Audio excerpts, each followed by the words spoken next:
Thank you for joining us on our journey here to preserve the history of mixed martial arts. When I wanted to take on this project, I needed help. I brought in one of my favorite matchmakers, Miguel Estrada, and the MMA detective, Mike Davis. So to do this, we've been able to preserve history. Welcome and enjoy. Hey, Miguel Estrada back here on the Lights Out podcast, and we are in deep dive territory. It's our favorite place to be. I've got the MMA detective off to the side here, ready to introduce our next guest, and we've got Chris and that guest waiting in the wings. Mike, where we go? Well, I'm at a kind of unfair advantage in this because I saw probably 90% of his independent grind, and we're talking about none other than UFC Hall of Famer Clay Guida.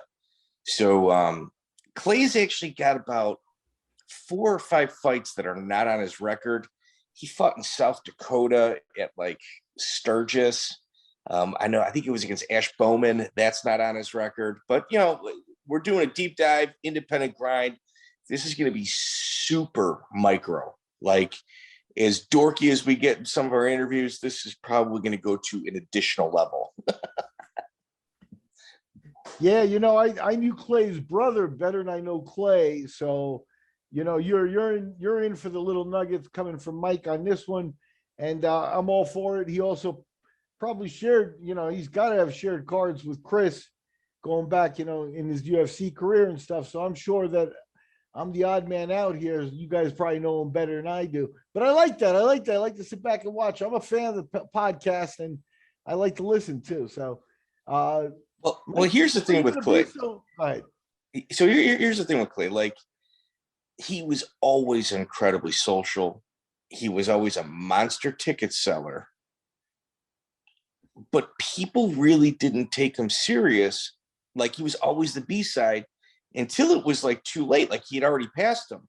Like, I think his friendliness, his demeanor, the way he handles himself, I think it lowered people's, I guess, expectations of him being such a killer. And then, like, you see how he's performed in the UFC, and he's got a Hall of Fame career.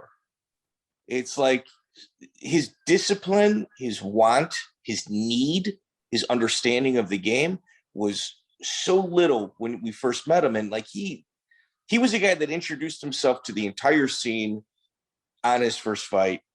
And then by the time he's getting to the UFC, people are like, holy shit, he's really going to do this. And I mean, it's anytime that guy stepped into the cage, he always made this Midwest region incredibly proud. I mean, he cut his teeth here. I mean, his blood and sweat, you know, is on the highways here, you know, between here, Iowa, Minnesota.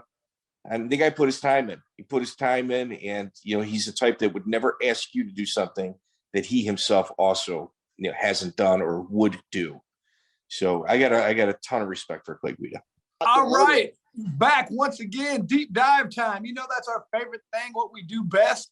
Get in here and get some of the great UFC fighters you know and love, and we talk about their background, how they got from A to B, and we got a special guest right now. This guy's maybe fought more in UFC than anybody I know. The Caveman, he's a guy from the Midwest like myself. I've seen him around for many, many years. The one and only Clay Guida. How the hell you doing, brother? Man, Mr. Lights Out Lytle, I'm doing very, very well. Thank you so much. Thanks for having me on the show. Mr. Mike Davis, throwing it back to the old school days, man. Back in, shoot. I can't even. Clay, I got a couple notes on you. Yeah. Hold on a second. Hold on. It looks like a novel to me, man. Yeah. We got Miguel over here. I don't know if you remember Miguel from the hook and shoot days and Bodog and whatnot. So good old Miguel, man. I know the Gilberts and the Gurecki have told me many stories about the hook and shoot days. Unfortunately, I was still out fishing I was on a Alaskan fishing boat before I started doing the fighting stuff, man. So everyone else was doing the hook and shoot stuff while I was still out there in the Bering Sea, man. Are you kidding? We gotta get into that. Yeah, I think we met because you cornered Jason a couple of times, but I know you know Mike and Chris better, so I'm going to let Mike take it away. Let me start off here real quick. Like Clay, you know, well documented. You're wrestling, and you talk about how great wrestling is and how good it is.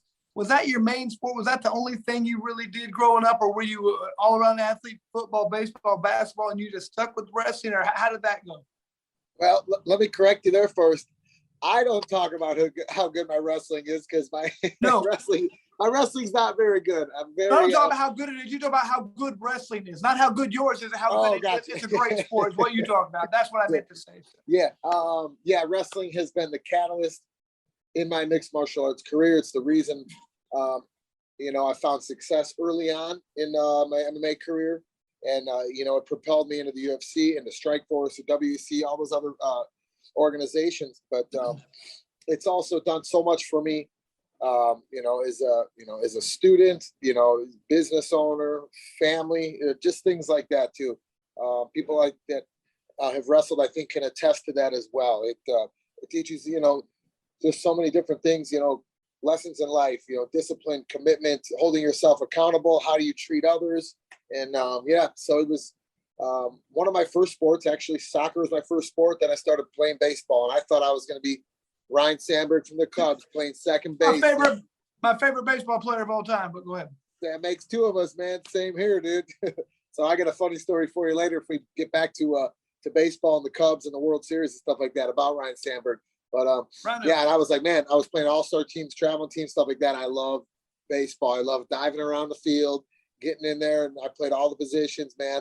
And then, I started playing football and wrestling around the same time, and I just knew I loved to tackle anything in sight. I was the littlest guy in the team. My jersey hung down to my knees. I was, on Pee Wee, and I was the littlest dude out there. But my coach put me middle linebacker because I would tackle everybody, whether you had the ball or whether you didn't. I led team in tackles, and I enjoyed it so much. And then my older brother Jason got me into wrestling, and I knew I loved that because I think every kid when they start that age, I was still watching the WWF back when it was the good old days, man.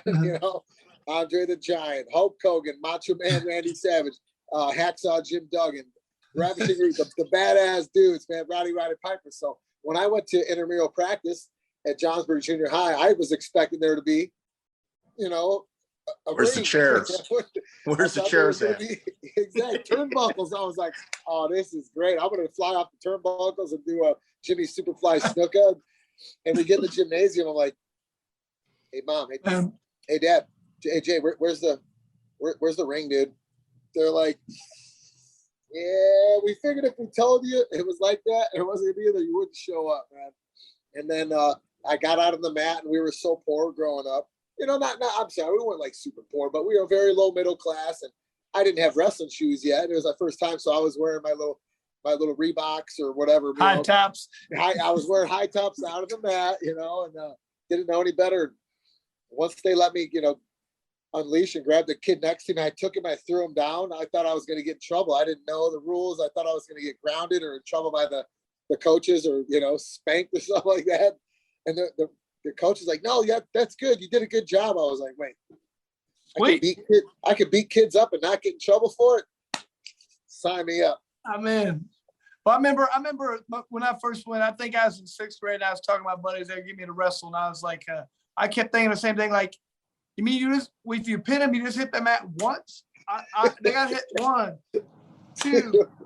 So I was waiting for that, and they're like, no, and I was like, can you just give up? They're like, no, you got to get pinned. I didn't get it. I was like, all right. I didn't have any parents that wrestled. I wasn't one of those kids who was there when they were 5, being forced to cut weight and that craziness used to go on. But yeah, I remember the same thing when I thought they hit the mat 3 times when you got pinned. It's like just once and I didn't get it. But yeah, same thing. Okay, so being involved with wrestling and in different sports. Okay, you said you were on a fishing boat. What happened after high school? How did you? Okay, so you wrestled. Then what happens? Where's your path go from there? You know what? There was, I guess you could say, the lack of success I had in high school wrestling and college. There was some stones left unturned, man, and that's what there was an itch that needed to be scratched, and that's why MMA, I think, was just a perfect transition for me. And I think how it happened was probably the only that would have worked for me. And Mike knows this. Can I frame it?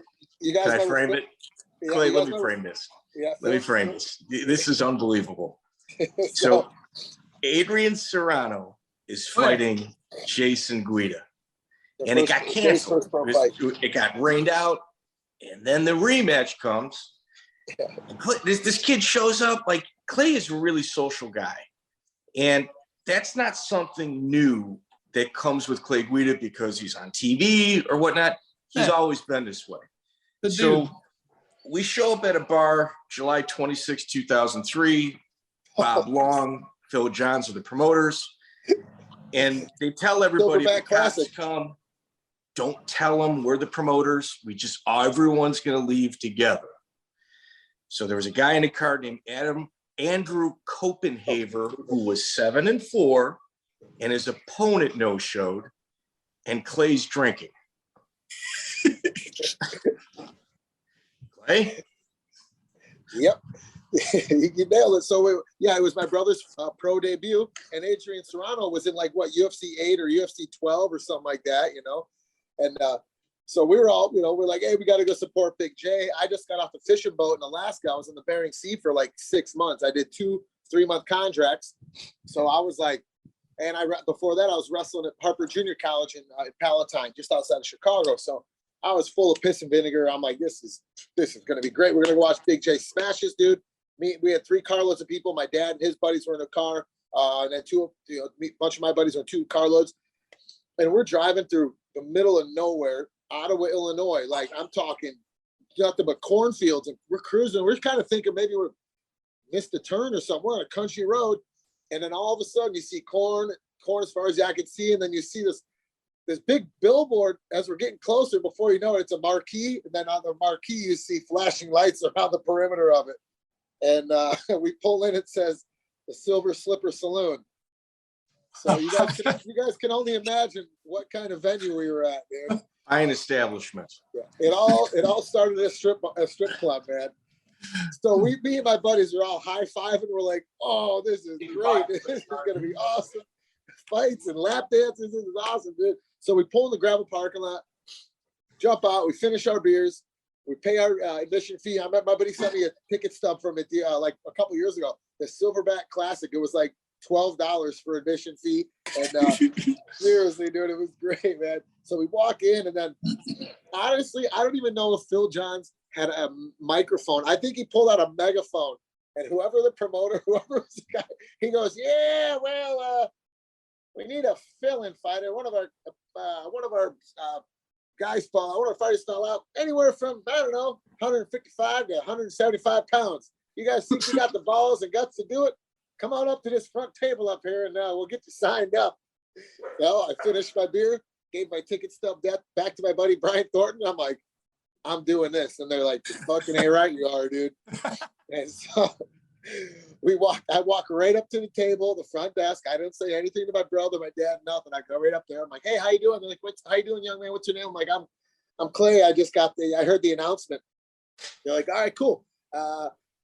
Do you have any fighting experience? I'm like, no, but I wrestled in junior college. Don't worry about it. I got it. And the guy's like, all right, well, who are you here with? I'm like, my brother's the main event, I think, Jason Guida. They're like, all right, did you get his permission? I'm like, nope, don't tell him. They're like, no, it's not like that. I was like, and all of a sudden we're ethical. All of a sudden we're ethical. Yeah. Right, just like that. So they told me, yo, we can't do this unless you have at least someone that's going to coach you or corner you, And I'm like, oh, all right, cool. I'm like, all right. So I go up to Big J, and I'm like, hey, bro, there's an exhibition fight due for like 155 pounds. Let's do this, man. I'm good to go. I was just working on Bering Sea 20 hours a day, man. I'm in good enough shape. Let's do this. I wrestle, because him and I wrestled in junior college. He's like, no, dude, no, dummy. This isn't wrestling, bro. You get kicked and punched in the head you know what I mean? In a fight. It's not just taking guys down and riding them out. I'm like, yeah. All right, whatever, dude. So then I go over to the Gilbert brothers, who only heard of Joey Gilbert and Danny Gilbert because they're gods in, the state of Illinois, the best wrestlers in Illinois, and John Gurecki. And they didn't really know they'd never met me yet. And I had long hair. I looked like, the Ultimate Warrior. I'm like, hey, you guys are Jay. You're like, I'm Jay's little brother. You're his coaches are like, yeah, you must be his brother Clay. Just got off the fishing boat. I'm like, yeah, whatever. I'm like, hey, I want to fight tonight. Can I do that? And they're like, this dude's out of his mind. Like, did you get the permission from your brother? I'm like, nope. They're like, sorry, man, I can't allow you to do that. I'm like, all right, yeah, move on. I go to my dad. I'm like, hey, Pops, there's an exhibition fight. I'm going to jump in there and whip this dude's ass real fast. He's like, you're damn right. You need your ass kicked. I'm like, all right, cool. So I finally go back to Jay one more time, and I just annoy him enough. I piss him off.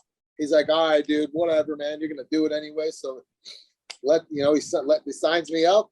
Boom. I write my, do the bio or whatever. And I'm warming up, and we're like half an hour before the fight. I mean, it was literally like the fights were about to start in an hour. So I took a fight an hour's notice, and I wear a bandana. I remember it was a camouflage bandana, and I had the old like skate, the old wristbands you wear when you're a kid or whatever, like people wore in the 80s and 90s. So I had two of those. I was like a skater. I had knee pads on, and I was wearing Cale Sanderson's old red, white, and blue Olympic wrestling shoes from 2000 when he won the Olympics, man. So what about like a mouthpiece or cup or shorts? You have any of that stuff?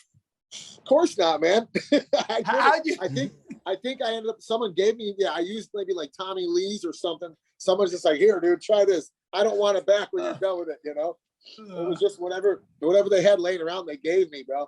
And wow. I looked like a total maniac. I looked like Ultimate Warrior out there. And I remember the sun was shining. It was midway out. You guys know it was like 95 degrees, dude. It was outside. There's strippers walking around the ring cards, and the sun is shining, dude. I'm like, I'm the man, dude. Here we go. And the referee's like, all right, you ready? Are you ready? And I'm in the wrestling stance. And this opponent, Adam Copenhaver, standing straight up and down. He's a striker, looking at me like, this dude done lost his mind, bro. And I'm literally in a wrestling stance, and I didn't know any better. And I come out, I'm just like, oh my goodness. And I always wanted to kick someone because growing up, I love the movie American Ninja and stuff like that, and Karate Kid. So I'm like, I kind of stand up and I leg kicked this dude. I was like, oh, this fighting stuff is easy, man.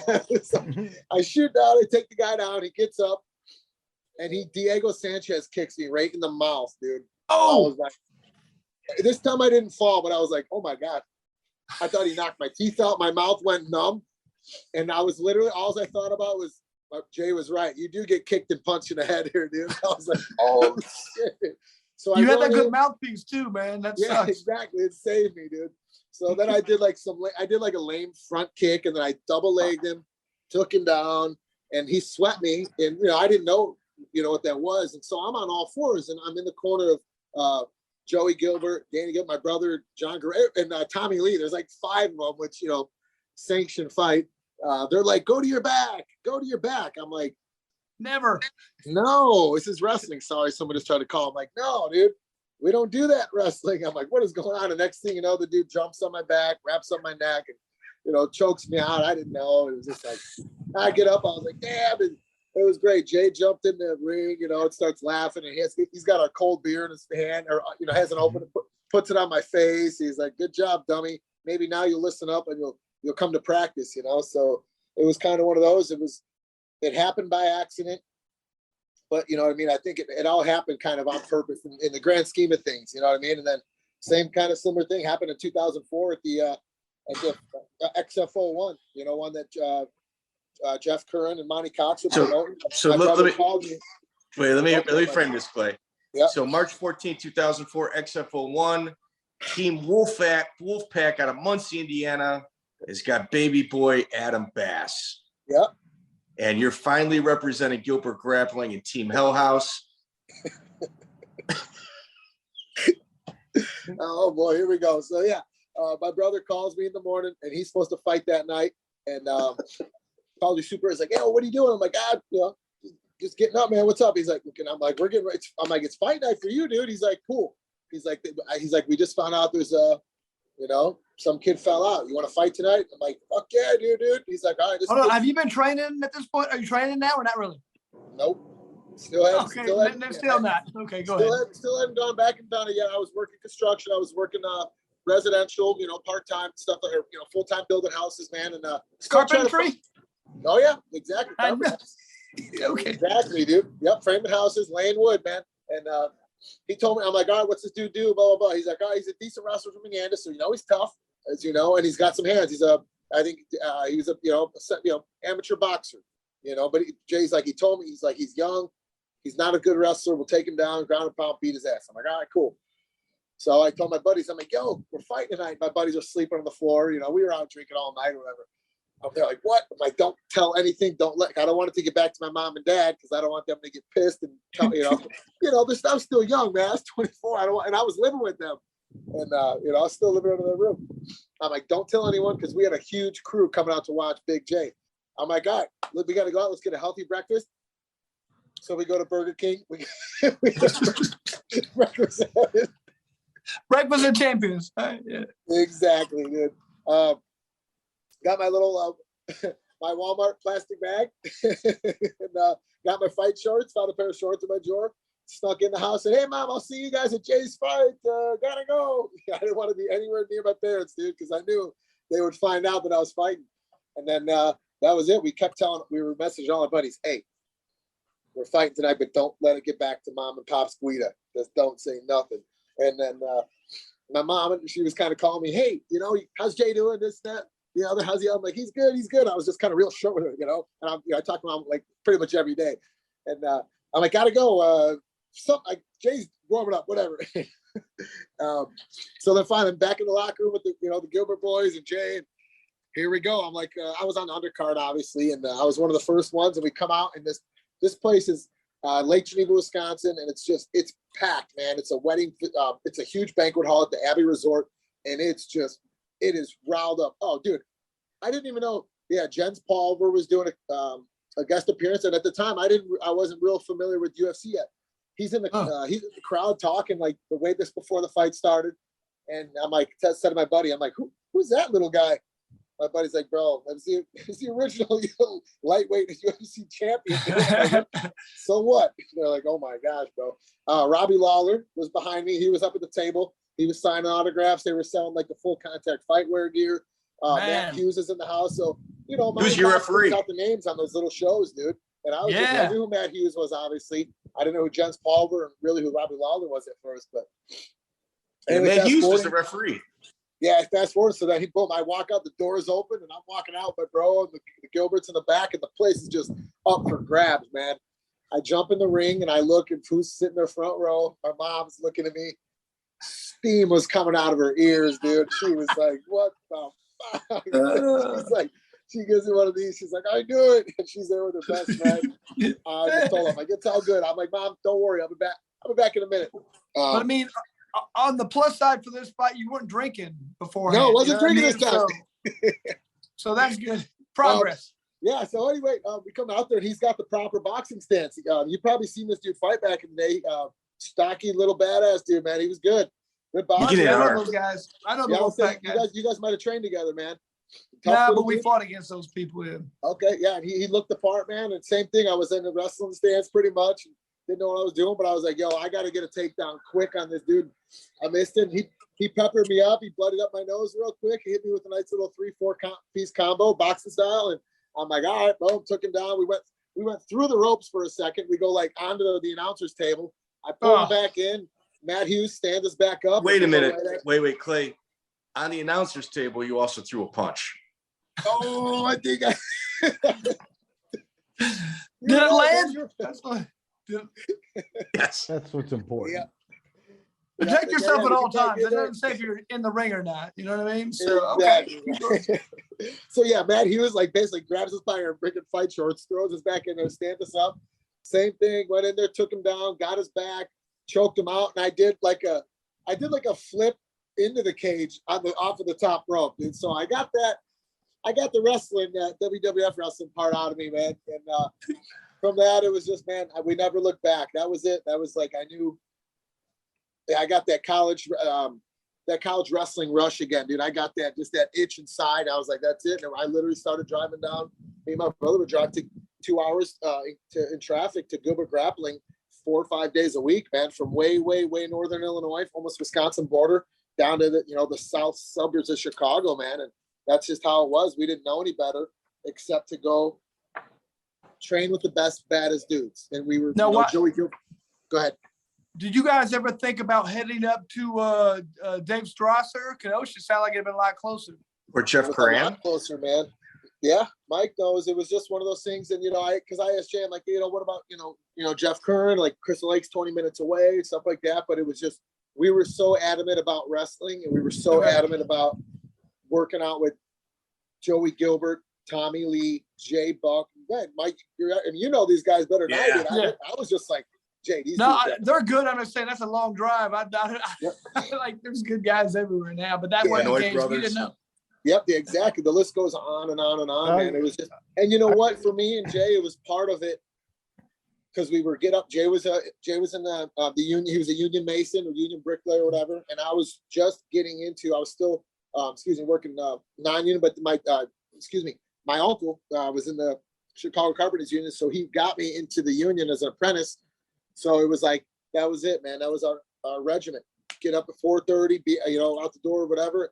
Off to the job site, working in the heat or the cold, whatever it was in the Midwest, working at an 8-hour day, and then we would go back to our college that we worked out. That we wrestled at Harper College, and we would wrestle there live with the team for an hour, and then from there we would go drive down to Gilbert Grappling. So it was the process for us. It was the regiment. It was the structure that I needed at that time in my life. You know what I mean? Because I was just a wild 24, 25-year-old kid, you know what I mean? Wanted to hang out at the bar and chase chicks around all the time, but I love wrestling and I wanted to get back into the sport of wrestling, but MMA was my vehicle. I just didn't know it yet. You know what's cool about that, Clay, is a lot of times I notice people like yourself, even myself, when you get done sometimes with wrestling, there's an unfinished business there and you're not exactly 100% happy with how it ended. 100%. There's nothing to do about that. There is MMA. You get a second chance, and you're older, you're more refocused. You do everything right. Then you're like, man, I did this wrong. It's a second chance. You don't get a second chance in life very often, but you do with this. And I think a lot of wrestlers have taken advantage of that and made MMA better than the rest. Does that make sense? You nailed it 110%, man. And like I said, had I started training first, like the traditional way, like people go to a gym, they train, and then they fight, I may not have liked it. I may not have found that success, but I think it was one of those things. I jumped in a ring and I said, F it, I'm doing it, dude. You know what I mean? It was just, I needed, like I said, it was just the spontaneity of it and just getting kicked in the head and just saying, forget it. And it gave me that wrestling mentality again, man. I got something to do in this life. And yes, carpentry is awesome. Don't get me wrong. It's an honest way of living. It's great. I love it. It gives you, I love putting roofs over people's heads. I love that. But I know that I was put here to do something else, sports related, wrestling related, because I loved it so much, man. It was just, I had to find it. Yeah. Well, here, let's talk about, first off, that room, Chase, Carson, Beebe, Kevin Kanabjian. It was an absolute studs, like in that room. It was the best of Illinois. It really was. I was going to give a shout out to Jay Buck. Jay Buck is the hook and shoot legend, brother. Oh, yeah. Dude, I heard some stories about Jay Buck back in the day. Yeah, hook and shoot. And then what was the one in Hawaii? Was it Apex or Icon Sport? What was that one that when he fought Icon. Mayhem Miller? Tell that story. Go ahead. You guys tell him, Mike, because I've only heard it many times from Gurecki and from the Gilbert brothers, man. You tell him when he fought Mayhem Miller. I boxed with Jay Buck at Scottsdale Park. He's not a nice guy in the practice room. I am not telling a Jay Buck story. Dude, no. I'll tell one Jay Buck story. It's after the fights, we're at the bar, and Clay probably knows he's pretty good at the bar too, right? So they go, last call. He turns around and goes, give me 8 beers. 8 for last call, man. Jay Buck, man. Yeah, this is how it works. This is how stuck on fighting Clay Guida was. March 14, 2004, he is not trained yet, and he's 1-1. April 3rd, 2004, 3 weeks later, he drives up to Minnesota, Extreme Cage Combat, where he fights XKK, Nick Paul, or Jeff Paul, Nick Gamst. I think both have passed. He fights 2 people, and it's not a tournament. How that worked? How'd you do that? It wasn't a bar fight either, man. Dan Duke. Yeah, Dan Duke, and he was a good wrestler. He was a Division III wrestler at Luther College, and I knew I bit off more than I could chew because he looked the part. I mean, he was, we weighed in, and we wasn't even supposed to. I think because of what it was just it was like amateur fight night almost. You show up, and we'll get you a fight that night. literally. And so I think they put that just inside your weight class, you know what I mean? And so I saw him weigh in, and he was shredded, big, you know, taller than me. I was like, damn, oh, I might have to fight that guy. Yep, Clay draws Dan. I'm like, oh, here we go. And he was just bigger than me, out wrestled me. You know what I mean? I tried taking him down. He would just stuff my shots. Just a more decorated wrestler. Took me down in third round. You know, ends up getting my back, chokes me out. Great fight though. You know, so I was pissed. I'm like, we go inside, and it's in a like a sports complex. So there's the gymnasium, the cages in there, and then next to the gymnasium is the bar attached to it. So me, my buddy Kurt, and Gurecki, we go in. We're sitting in the bar. We're having some Jaeger bombs for our buddy Jimmy that passed away, and this dude walks in that just lost his fight as well, right after me, or I'm sorry, right before me. So he's sitting down next to us. I'm like, hey man, you want a shot? He's like, yeah. So we do a round of Jaeger bombs. Boom, cheers him. I'm like, man, that sucks, man. But we'll get the next one. I looked over him one more time. I'm like, do you want to fight, dude? Just for fun? We'll get back in there. He's like, frig it, why not, dude? We both lost. We got nothing to lose. All right. I was like, oh shit, here we go. So I go tell Gurecki, I'm like, hey man, me and this dude just agreed to fight. Can you talk to the promoter? It's sanctioned. Yeah, exactly. Nice. Once again, he's like, oh my gosh, Guida, what are you doing, dude? He's like, all right. I'm like, can you go talk to the promoter and try to figure it out, set this thing up? He's like, all right, cool. Boom, he comes back. He's like, hey, I'm going to get you paid a little bit too. I bet the promoter $100 he win this fight. I was like, good man. So hour later, we're back in the cage. And I run at this dude like, hold on, was it when Vanderlei Silva, Vito Belfort ran at Vanderlei Silva. Yeah, dude, remember he just freaking ran across the cage like this, dude. It takes it out. I had no idea. I just literally just ran at him like freaking like a tank, bro. And took him down, ground and pound, and they jumped there. Pulled me off him in like probably 20, 30 seconds, man. And that was the first time I made $100, man, fighting anybody. It's excellent. Yeah. So you go to Extreme Cage Combat, you fight twice, and dude, those guys, Jeff Paul, Nick Yamst, that was always a wild ride. You also then went to Ultimate Combat Sports. I think that's a Brad Kohler show. May 1st, less than a month later in Minnesota, we fight Jed Deno. Yeah, the Deno brothers, man. Yeah, that was another wild one, man. We drove up. Me and buddy Brad Fox. You've hung out with Brad before, Mike. You know B Fox. You've hung out with a bunch of shows, and then my brother go out there. You know, the bunch of us go to this show the night before. This band OAR is playing in Winona because my buddy went to school in Winona, so we went and hung out there, had a couple drinks, and then next morning woke up, drove to Rochester just to check in, sign in, get a little warm up, and we didn't realize we were fighting two local legends, the Deno brothers, Chad Deno and Jed Deno, or something like that. And so they're bringing me in to be a tomato can. But the promoter, he seemed cool, man. He seemed like he was on our side, but he told us. Is it Brad Kohler? Yeah. Did you weigh in? Yeah. Oh, okay. Wait. He was on your, yeah, he at his job, it seemed like he's like, I don't know. Trust me, I'm going to take care of you. Yeah. How about this? He told me I was close enough. It was one of those. It was the honor system. Yeah. Which I always, I was always undersized for the weight class. So, but yeah, that was the one. I think he just said, "Hey, don't worry about it. We got you, man." It's funny you bring that up, dude. So anyway, yeah, we get in there and we're fighting we're the co-main event. So they're literally bringing us in to get the shit kicked out of us by these guys. And dudes, Rochester, the town water tower is it's a piece of corn. It looks like corn on the cob.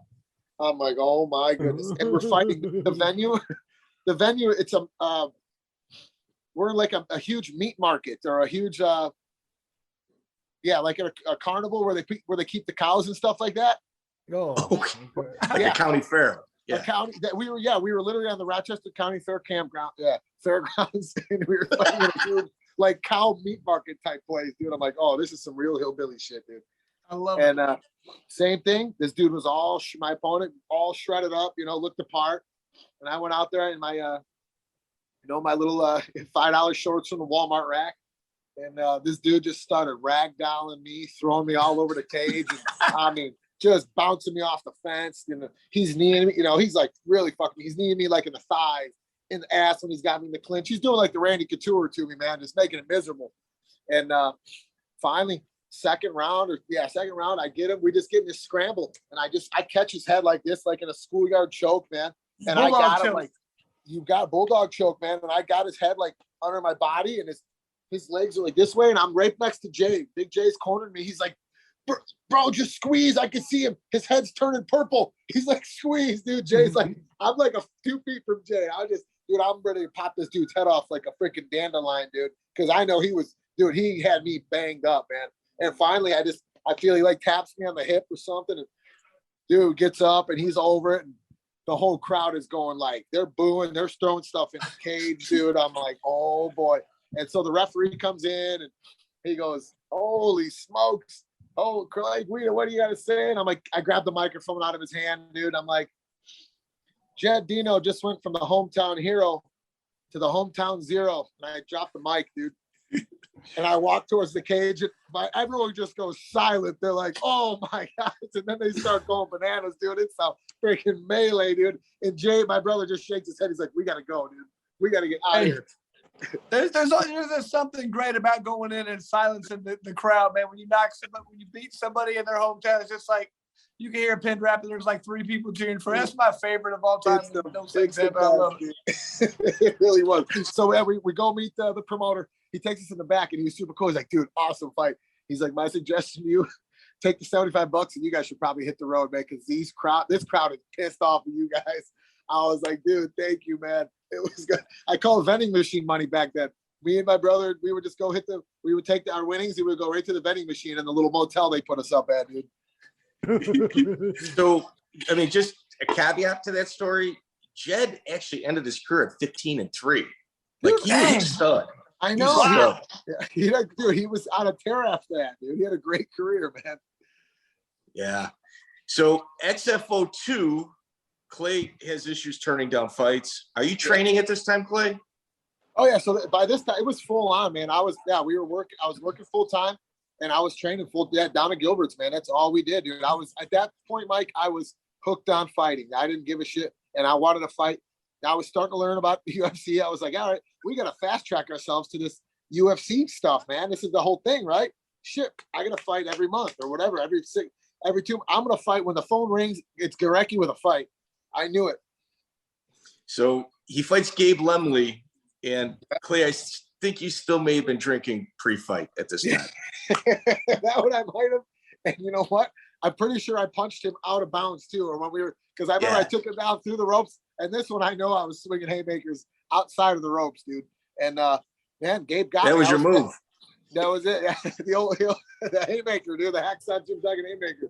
You might be the one guy who actually likes fighting in the ring. I always like fighting in the cage. You get in the ring, you get stuck in there, but you could use that as an opportunity to land a couple of cheap shots. So for sure. You like that's a good plan.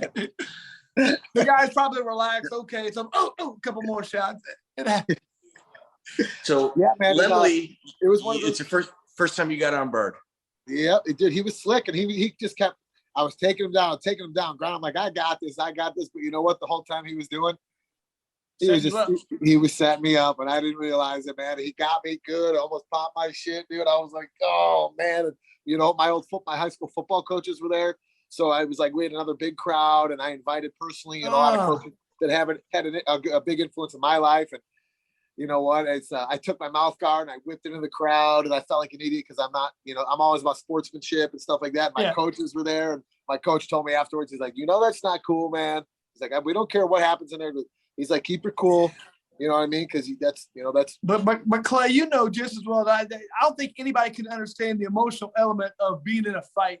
So when you have that fight, win or lose, that emotional outlet is just real, and you can't really control it. So I get what you're saying, but I get what they're saying. But man, they can't understand that. You want to have good sportsmanship, but man, that even when you win, sometimes that feel of relief is so great. I can't even describe it. But when you lose, it's equally as bad. Oh, for sure. It's the ultimate highs and the ultimate lows, and it happens immediately, man. But yeah, Clay, who taught you leg locks at this point? You must be studying my upcoming opponent, April 23rd, huh? Dude, the first time in Gilbert grappling history, a member of that gym lands a leg lock against Guadiola at the Combat Dough Fighting Championships. Combat Dough, yep. Bob Shermer. Yep. Uncle Bob, man. Good old Combat Dough, dude. Yeah, this is hilarious, man. We get in there and I took him down. He was like trying to up kick me, and I literally grabbed his ankle and I did like a calf slicer from the top, staring over. Just like he tapped out. I'm like, man, this fighting stuff is just getting too easy, man. This stuff. This is easy. And then Mike, we fought him again. If you look on there, but they mispronounced his name, Billy Guardiola. They called him on there. So I fought him like a couple months later, like around Halloween or something. February. And I did the same thing, dude. I did the standing leg lock on him again, bro. Standing leg lock. No, wait, Clay, you're not telling the whole story. So Clay does the ankle lock on another Combat Dough Challenge 2. He does a backflip off the top rope and breaks one of the boards in the ring. Oh, could they keep the card going? They kept it going because it didn't tear through the canvas, but it was just broke. So you could see it, you could hear it, dude. So I had to climb it up. I climb up the ropes, dude. I look over at the Gilberts and John Gorecki, and they're like, "Oh my gosh, this kid's gonna kill himself." And I laid out like a Jimmy Superfly Snuka backflip, dude, and just stuck it, and I broke one of the floorboards, dude. Man, now had you obviously you had to practice that beforehand, huh? No, I do backflips off of stuff all the time, but not on the top ropes of a boxing. I was gonna say, I mean, I've done standing back check, but I feel like if I tried off the top rope, I'd over rotate and land on my head or something. Yeah, me too. We stuck the landing, Chris. It was wow, Chris, that's impressive, dude. This is what I did. I took one keg straight up, I put the other keg on its side, I jammed it in there, and I just said, "That's the best I can do." And they fought on it. Yeah, that'll hold. Nice. You're almost a carpenter yourself there, Mike. That's right. So at Extreme Challenge 60, November 14, 2004, you fought Roger Huerta's training partner. Who was it? Randy Hauer. Oh, he won by KO. Yeah, that was up in another Minnesota fight. Yeah, he was a tough little black dude, tough as nails, man. And that was the first time.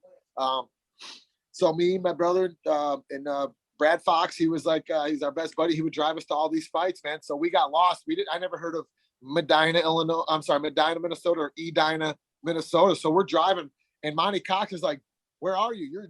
You're up like in like 3 fights, dude." And we're just lost out there. We got the MapQuest back in the day when people used to print on MapQuest, and we simply cannot find this venue for the life of us, man. And we kept calling. He's like, "Dude, I'm like, just push us back, Finally, we get there, run the back curtains, and so Monty's like, "Oh yeah, we'll jump on real quick," And I was on weight as always, and that's when I saw this little shredded up little white dude wearing a fanny pack. You can't lose to that, bro. You can't lose to that. No, guess who it was? The Muscle Shark. Sean Shark. Wearing a fanny pack, and my buddy's like, Brad Fox is like, "Dude, you know who that is?" I'm like, "No," but he looked. I hope that's not my opponent. I told him. He's like, "No, dude." He's like, "That's Sean Shirk." I'm like, "Oh, that's thinking he was the champ." He's like, "He's the baddest dude around, man." So he was the main event, and I was like, "Dude, he looks scary, dude." And yeah, finally we ended up getting out there. They gave us like 1 round to warm up. It was the end of the other fight. We got there, jumped on the scale real quick. We had about 3 minutes to warm up. And went out there and just a gnarly fight with this badass little black dude. He was tough as nails, man, and ended up we tired him out and pulled that one off. And we just we started our momentum. We were probably on a 3-4 fight win streak at that time, Mike, something like that. You had Gabe Lemley, but you had a couple that aren't on your record. Yeah, that was probably number 3. And then they pull you in on the Chael Sonnen and Terry Martin undercard at XF04. Is at 160 pounds where he fought the Bulldog out of Detroit, Vito Woods, who actually was legitimately pretty tough too. Oh yeah, he was shredded up, brother, dude, and he wrestled in college too, and that was another one. We knew we were gonna have our hands full, and I went out there. It was our home. Yeah, that was that in Lakemore? Was that XFO? You said? It was Lakemore. And how funny is that? At the time, I didn't even know who Chael Sonnen or Terry Martin were. Dude. Yeah, even though I probably saw Chael wrestle on like the collegiate level, but I was so focused on what we were doing at Gilbert Grappling, dude. I didn't care about anybody else, man. It was like, I didn't care who that dude was the main event. It was about my fight, Jay's fights, the Gilbert Grappling fights. That was it, man. And same thing. So most of these fights you're going to, are any of them just you, or is Jay fighting on all of them? Or you tandem? Is it usually a team or? Yeah, Mike knows most of them. It was either I'd be fighting like on those smaller ones, you know what I mean? Someone like the one up in Minnesota, he just went to corner me. But I believe on this one, Jay fought. Remember Killing Fields or Justin Killing Fields? Yeah, I think Jay fought him there. Yeah, he won that. Yeah, Jay won that fight. We were pretty much on every Combat Dough, every XFO together. Yeah, Mike knows, man. Just about every kind of local promotion we would be on. Yeah, he bounced everywhere. When Gilbert Grappling was kind of like in a rut for a while. It's just like they had these super tough guys, but they were getting submitted. And when Jay landed the armbar against Leo Sylvestre, I think it like lit a fire underneath that whole gym. After that, you guys just went on a tear. Yep, that might have been who it was that night, actually. Yeah, Leo was a beast. Yep. Yeah, he was touted. Leo was out of my gym. I mean, kind of. He didn't really train, but he was. That's where if he did train, that's where he'd be. But Leo was a funny guy, dude. I remember once this was a quote of him. He was like, "I never got any better by training." All right, Leo, he just showed up for the fights. I love it. Yeah. So Clay, he was a tough guy. He just didn't train, man. He was funny. So 2 weeks later, do you drive to Mexico, December 18, 2004, to fight Extreme Couture coach Dennis Davis? We flew. That was one of the first times I was on a plane in a long time, man. Because I was wondering, my mom was not happy about us going to Juarez, dude. Jay's like, "Don't tell mom. We'll let her know when we get there," because we were still living with our parents, dude. Juarez is rough. Juarez is real rough. Who was the promoter? Was it Master Vic? No. Yes, exactly, dude. Yep, he was the man. Master Vic was awesome. It was a 2-day. MMA 2-day Mexico. That was the name of the promotion or something like that, dude. And it was an 8-man tournament. Jay was in an 185-pound tournament with John Fitch. There was a bunch of names in that tournament, dude. He ended up winning it. Wow. Nice.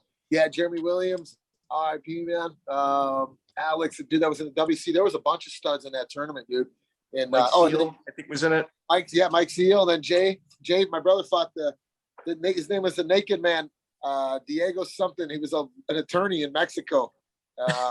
Yeah, he fought. Yeah, he used to wear those tan shorts. Yeah. Yep, you got it, dude. And then Jay ended up, should have won a decision, but he fought the local Juarez, hero and lost during the fight. And I'm cornering him, dude, and they're throwing cans of Pringles are landing in the cage, dude.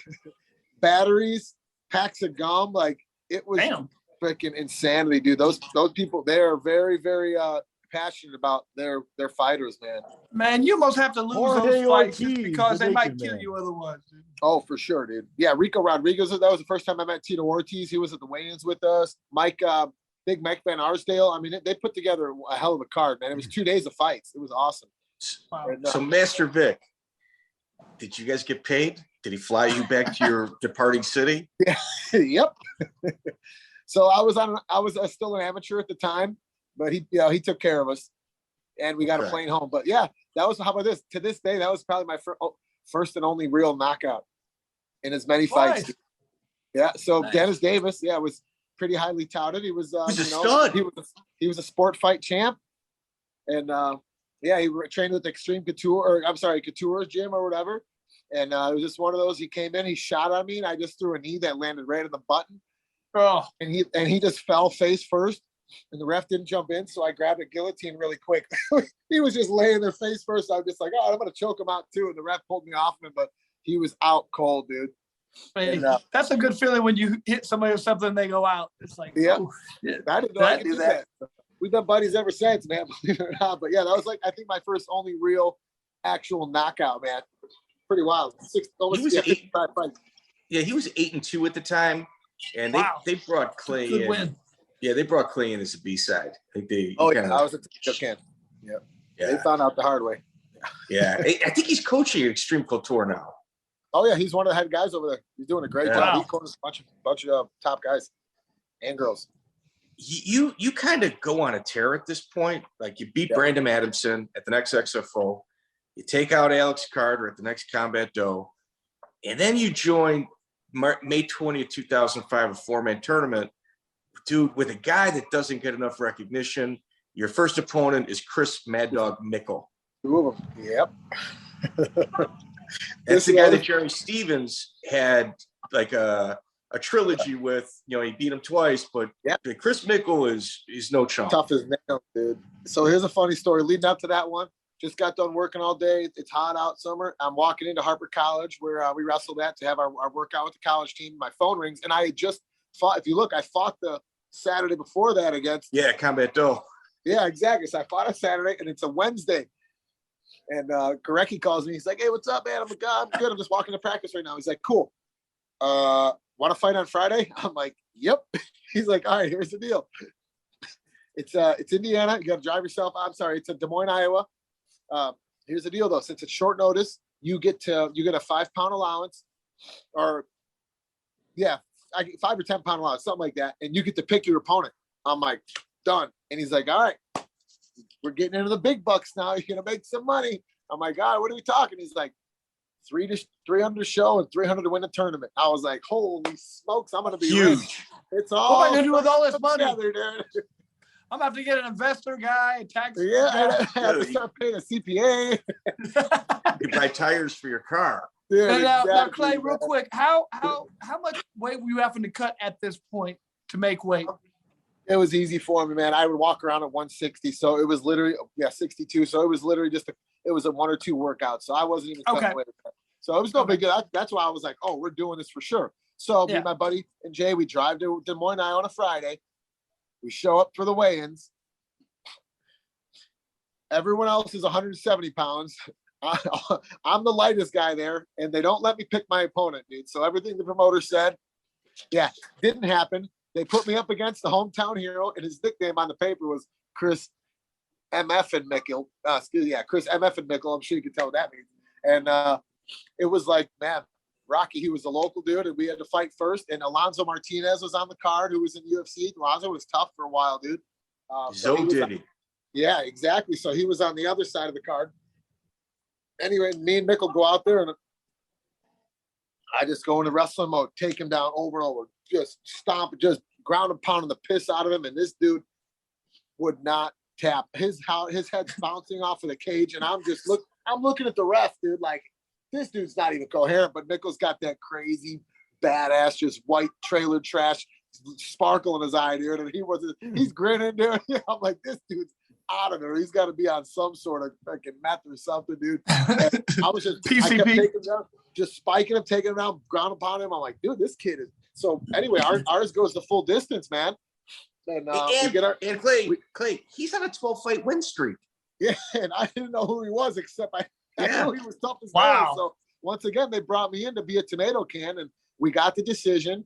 And the crowd was not happy about it because that was like the hometown hero besides Jeremy Stevens, who was also on the card that night, but he wasn't in the tournament. He was like, I think he was like 18 or 19. He started fighting when he was a young boy, dude. Like 16. Yeah, 16. Yeah, we had him on a couple days ago. Yeah. He told me, he's like, "Guida, my dad loves you more than you." He's a bigger fan of you than me. He's like, "Dude, we used to fight in the same card together." Like, what? He's like, "When?" Or I'm like, "When?" He's like, "Dude, remember the XKK or the tournament out in Des Moines?" I'm like, "Yeah." I'm like, "Yeah, dude." He's like, "Bro, I was like 16 years old on that card. You beat up Mickle." I'm like, "Wow, bro." So anyway, we win the fight. We go back in the locker room, and that's 15 minutes. It was 15 hard minutes. Yes, and we had to, dude.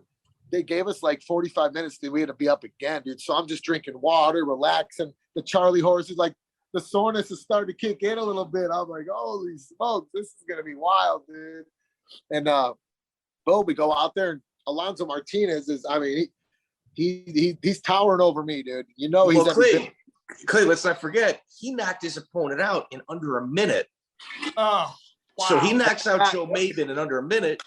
He's fresh. Oh yeah, he's ready to go. I forgot. He literally, he crushed him like right now. Dude. I was like, oh, this is gonna be fun. And same thing happened in Minneapolis. I shoot on him. He stuffs my shot. He starts taking me down. He's just ragdolling me. He's having his way. I was like, all right, well, hey, man, all right, guys, we're just, we're not stopping, but he's literally just bulldogging us everywhere we go. Finally, third round comes around, and you know what it was? Because it was still technically an amateur tournament. I forgot. It was, what did Mike, what did he do? 5 threes back in the day or something like that? Or it was 5 threes. 5 threes, so it was all right. You know what I mean? So finally, 5th round comes around, and I'm like, all right, dude, I'm telling myself, you got this, dude. Come on. We go to the bitter end. Doesn't matter. And so we get there, and I just line up, and you know me, I don't really throw punches on the feet yet. I'm still not comfortable. And I throw one right down the middle, dude. And it just lands, right on the button, right on the nose, man. And he does this right in my face. I'm like, oh my gosh, dude. This dude's like, he's like a cyborg, bro. I'm like, oh boy. He literally he wipes it off like that. And I'm like, oh boy. So my only thing I knew to do, man, I just speared him, bro, like Bill Goldberg in the WWE, dude. And I just stick it with my shoulder right in the gut, dude. And I hear, oh, so I knocked the wind out of him, man. He rolls over to his stomach, and I just jumped on his back, and I just choked the piss out of him, dude. Just held on for dear life. And the ref pulled me off, and I climbed up the cage, dude. And it was almost like Rocky in Russia, man. It was like the crowd was against me, and when I fought their hometown guy, and then in the finals they were cheering for me, dude. It was pretty wild, and I just thought to myself, I remember that moment, dude. I was up on the cage. I was like, the only time I ever really climbed the cage, straddled it, and I was like, we're doing this, man. Like I'm gonna be good at this, because I was in the carpenters union. I was just getting my life going as far as having a real career in the carpentry union, in Chicago carpentry union. So I was like very focused on that too. I was going to carpentry apprentice school and stuff, and it was a moment I said to myself, yeah, we're gonna be pretty good at this, man. And that was it. I dedicated ourselves, and I think the next one was Bart Palaziewski was our next fight after that, right, Mike? Let's set this up, dude. This is incredible. So Bart Palaziewski, future UFC veteran, he's the man. Like he's the promoter trains him, Jeff Curran trains him. So he kind of, he gets his pick of the fights, which, I mean, it is what it is. Yeah. But he's tough as fuck. So going into this fight, Clay Guida needs to get a takedown. Bart Palaziewski needs to stuff it, land head and body kicks. And you got to remember, Clay is driving an hour and a half past this guy's gym, which is a legit gym, to go work out at Gilbert Grappling. Kind of a slap in the face. There's a big rivalry there. Yeah, we're talking, we're 20 minutes away. It's a rivalry, man. And there's, there's talks of Tommy Lee and, Jeff Curran fighting, or Joey Gilbert. And, for years, man, it was building up. And then my brother fought a couple of their guys. Remember Mark and Steve Dow. Jay fought Steve Dow from the gym. So there was some tension there, man. And then Mark Miller, future Ultimate Fighter. Yep, exactly. What year is this about? 2004? This is 2005. 2005, man. And we got some momentum at this point. We're on a pretty good win streak, and the venue is in our backyard. It's the first outdoor war. It's at this really, really cool place, man. It's at a banquet hall, but it's outdoors, and it's this open field, man. They got the cage set up there, and everybody came out. Yeah, Clay, here, let's go. You under 2 years of training. Bart's 13-6 on his record, but his last fight that he lost was almost 4 years prior. It's like he took a whole bunch of real bad fights in the beginning, learned how to fight, and has just been on a tear since then. Yeah, and he had a kickboxing background too. Like he was a legit striker. Off the boat Polak, tough as fuck. Tough as nails, man. So yeah, the stage is set, and all my construction buddies, my foreman, I mean, everyone's there. I was like a drug dealer back then, selling tickets everywhere I would go. I would literally work out. I would work all day, go work out all day, train all night, drive back, and I would go to the local bars and I would drop off tickets to people. Yo, here, you sell these for me, get me back with this. If you sell this many, you get one free admission, blah, blah, blah. So you're making good money. You're making good money on ticket sales. You're selling out. You're 200 tickets. Oh yeah, Easy. dude. It was great. I was having stacks of cash. I was like, all right, this is great. You know what? It kept me focused on the task at hand. Get up early for work, be there on time. We got people that are counting on you to put on a show, get your ass to practice. You know what I mean? And then you got to go deliver tickets because you're the showman, dude. This is it. Awesome, This is what I wanted to do, man. We were living the life, bro. I don't know if that was how a coach would have liked me to do it, because, and not to mention, I was sleeping in the back of my truck. I was living in part-time in my Chevy S10. I had a cap on it, and I had a 6-foot mattress pushed in the back. So when I was tired, I would sleep in the back of that. I would drive right to the job site. If I was too tired to get home, I would pull up to the job site, and there'd be plumbing, would just be installed. So a lot of times I wouldn't make it home from Gilbert Grappling because it was so far. So I would just go right to Schaumburg, Illinois, per se, or Elgin, Illinois, wherever I was in my the first job sites when I was in the Chicago Carpenters Union.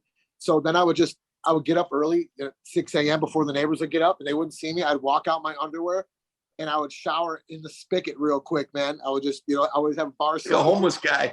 I was literally like a homeless dude, man. And what happened one day? The foreman got there early and I'm sitting there washing my pits, my balls. I look over, GW Theo, my foreman Matt pulls up. He looks over. He's like this. Oh my God. He's like, dude, you're gonna get us kicked off this whole play, not the whole job. Dude. What are you doing? My bad. I'm like, sorry. Get arrested. Yeah. Exactly, man. So I was just eat, sleep, and breathing, fighting. I was, staying in the back of my S10 pickup, man.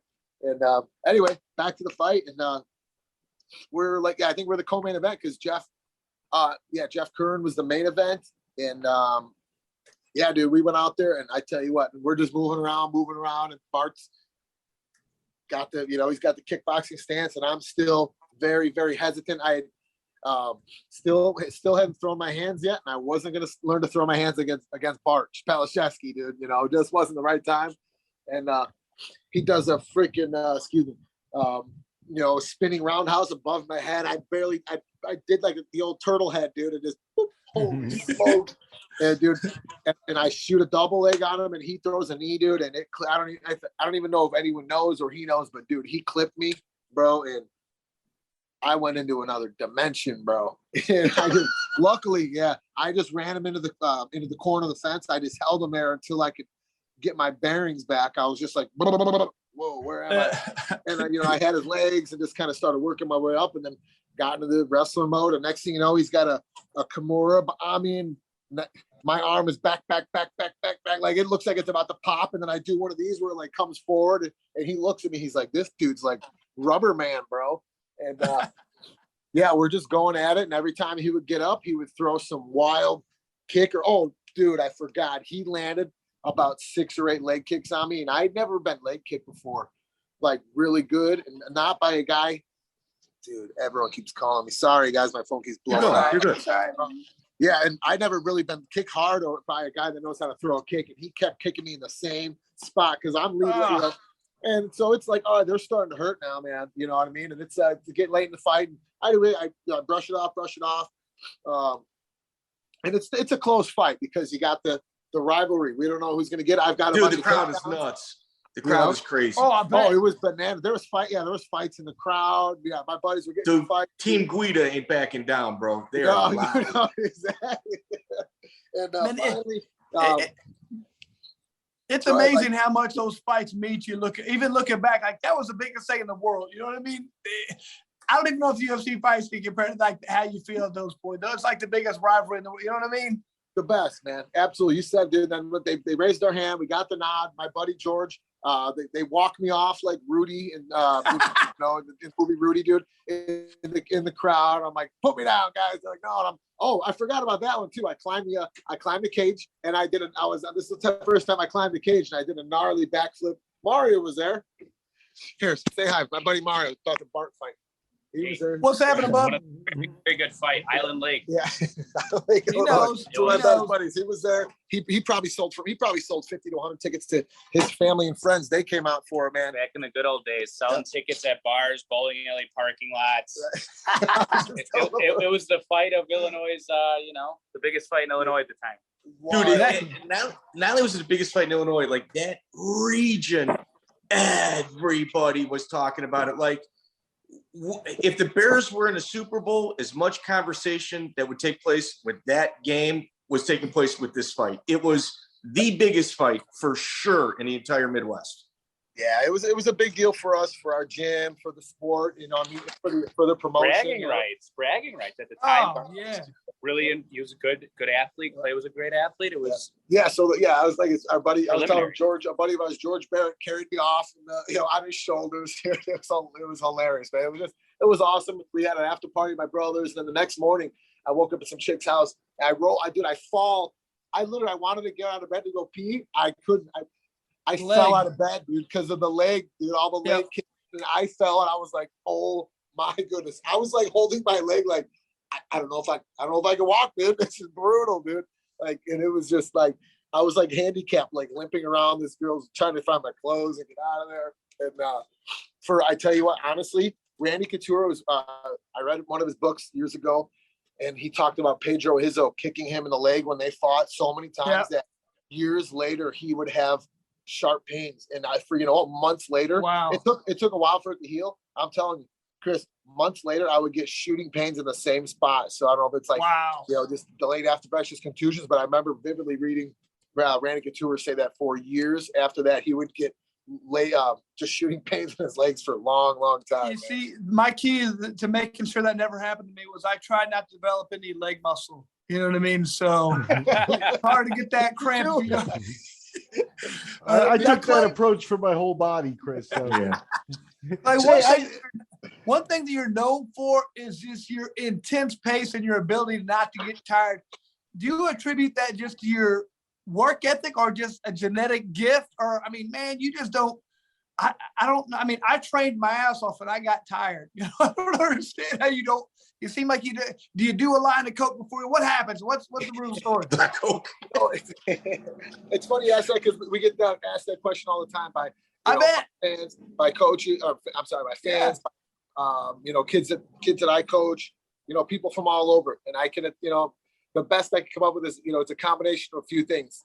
I think I get a lot of it from my dad, obviously. My parents, their work ethic, their undying, work ethic to raise a family and work all the time. My dad and mom worked a couple of jobs, raising us. My dad would install carpet all day, and then he would come home and he would jump in a car and he would go deliver pizzas, for a buddy of his for, a couple bucks an hour to make, $4 or $5 in tips, man. It wasn't much, but it was enough to raise a family, and my mom my mom was running a daycare out of the house, and she also would sell pools at a place in Fox Lake, Illinois. You know what I mean? So they did what they had to do to raise a family, so I definitely get the work ethic from them. I think you guys have met my old man. He's wound. He's not. Dude, your mom's awesome. He's back cleaning my RV right now. He's been cleaning it for 2 days. So he loves to work, man. And so I definitely get that, the energy from him. But I think the conditioning, the cardio, it's one of those things. And I tell kids this all the time. I tell people this all the time. They're like, dude, how do you not get tired? And I'm like, first of all, if you can't go 15 or 25 minutes in MMA, you're in the wrong sport, especially in a sport where someone's trying to knock your head off. They're trying to hurt you. You know what I mean? Like, so I tell them, you better find the wrong sport, And then the other thing is, I know I outwork everybody. That's what it comes down to. Yeah. It's about me just training harder than everyone. And that's the only thought process that I have. I don't know the definition of tired. I don't know the definition of stop or quit. That's what it's always come down to, so it's not a big surprise. It's just it's worked for me. Okay. Let me ask you, would you consider Joey Gilbert an influence on that? Because I always thought Joey had that hyper, like when the match went on, he was in another speed immediately, and he just out-pressured everybody. So did he 110%. Joey Gilbert is one of my heroes, and I speak about him all the time because, first of all, if it wasn't for him and my brother Jay, if my brother Jay didn't, hear about Gilbert Grappling, we might not be doing this interview right now. If it wasn't for Joey Gilbert, we might not be doing this interview right now. He's the one that got us started, man. We owe him so much. That's such he's like literally a big brother and a mentor to us since day one. I remember walking in to Gilbert Grappling and seeing, to me, this is what gets me. the 4 brackets from his Illinois State championships, man. 89, 90, 91, 92. He brought those. He decorates the gym with them. And Nice. like, that's a wrestler, dude. When you see a bracket, like, oh, that stuff gets me fired up. And he brought those to the gym to let these guys know, let his fighters and these other kids, because he coached wrestling at the same time out of Gilbert Grappling, to let them know that could be you. If you put the time and the sacrifice and the, your balls to the, to the grindstone, there's a possibility that you could do that, or you can achieve something greater. So I was, I remember we would trade CDs all the time. He was into punk rock, and I would be like, hey man, coach, I didn't know you listened to that. He'd be like, oh, check this one out. He'd give me like a No Effects CD, or I'd give him like a Saves a Day or a Newfound Glory CD or something like that. And then he gave me some of his VHS tapes of when he won his state titles. I'm like, dude, these things are like gold. I'm like, are you sure? He's like, yeah, check them out. I was like, oh my gosh, this is like that's the greatest, coolest thing ever you could get from your coach, to watch his state titles. Cause I never was able to see him because YouTube still really wasn't around yet. And it was hard to see his old matches unless it was on, the DVD or something like that. So Yeah, hero. Clay, I think your cardio was proven at that XKK 4-man tournament in Des Moines. Like you went so hard. Like I remember, like the rumors were like, hey, a lot of doubts still. He's fighting Bart. He's an underdog. You get through Bart with incredible cardio. And then like this next fight's like the tale of two teams. So Gilbert, he's fighting Jay Estrada at the Combat Dough Challenge 4. It's for a title. Here's the thing. It's August 13, 2005. Gilbert Grappling is very confident in that fight. Jay Estrada's from Combat Dough. They're very confident in that fight. And you guys rolled before. You guys practiced before. Yep. And you had two people going in there going, no, I got this. Both were very confident that they were going to win. And that's an incredible fight to watch. Talk about a grappling match, right, man? It was a scramble the whole time, man. It was just grabbing whatever, man. It was because we were both wrestlers. He was a better wrestler than me. He made it downstate, and he went to Berwyn. I think Berwyn was where the high school was, yeah. And so he had more accolades once again. And I remember he walked out. We both got to. Was that the Cicero Stadium, or was it that at the Concordia Theater? I think it was at Concordia Theater. Remember, dude, how hot it was? Remember, it was the dog kennel that Bob Sugar put together. It was it was a square. Like they push up against the fence, and he would use like plastic zip ties. There were zip ties in and he would fly off the fence. And there was heavyweights on the card. It was. Oh, no, dude. Jay was on. Jay fought Adam. Jay fought the big ass Polish guy, dude. Adam. Now they're teammates. They traded Martínez or something. Yeah. Yep. And remember how hot it was on that stage? The lights, dude. It was like 115 degrees on stage when we were fighting. It was so brutal, dude. I think you were sponsored by Excess Energy Drink at that time? Oh yeah. I was slinging energy drinks on the job sites all over the place, man. People thought I was probably hopped up on those things all the time. So yeah, that was one. Jay and I. And I just, just tired him out and just got his back and choked him. And we became buddies, and then we trained more since then. And now I helped train his coach over at Izzy Style Wrestling. I'm sorry, I trained his son a little bit at Izzy Style Wrestling. And that's the cool thing about fighting. It brings you together afterwards, man. It really does. I'm buddies with the majority of the guys that I've fought with, or we always say what's up or have a beer together down the road, And it brings people together that normally would never hang out with one another. They wouldn't cross paths. Or their way of life is a lot different than, yours. It makes a lot of really interesting friendships. Hey, right around this time is actually when we met. Now, I think I got it pinned down. And you're talking about relationships is because you came to Atlantic City to corner your brother. Yeah. Who fought Pat Stana, which is actually one of the better wins on his career. He had a long career, but that was a good win for him. Yep, I remember it was the MFC. Right? Yeah, that was us. That was us. For mixed fighting championships or something?